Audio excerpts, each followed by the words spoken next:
Night is here. What's happening? In this video, I'm going to be talking to you about apartments and condos and what to look for when you're buying one.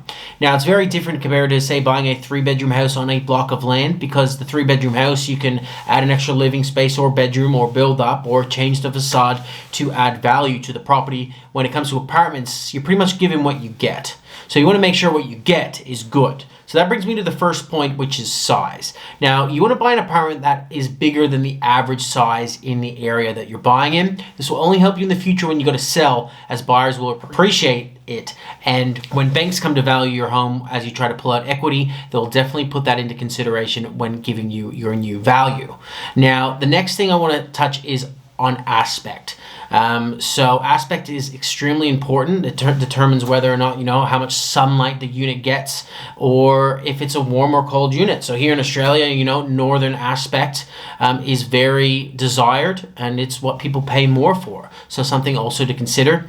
The next thing I want to touch base is on the level that your unit is on. I generally find the higher the level, the higher the price for the unit is, as it allows in more sunlight and generally has a better view. That brings me to my next point, which is view. You want to get something that has generally a good view. Something that has a good view and will not have anything get in the way of that view. So, make sure if there's any development proposals in front of the complex, or if there is room for more buildings to be built in front of you, that's something to consider, because you could lose that view that you originally paid for.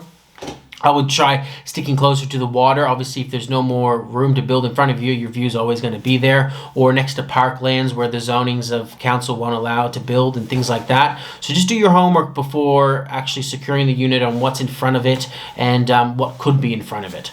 It brings me to my next point, which is strata and body corporate fees. You want to make sure that the fees are reasonable, and make sure you look into the strata report to see if there's been any issues in the building, and if there has been, if they've been resolved. With issues though, I would stay away from anything that has pools. I generally find that they can be quite costly. I was once selling for a project, and there was a issue in the building. It was an indoor pool, so it was like above the car park, and then there was units on top of it.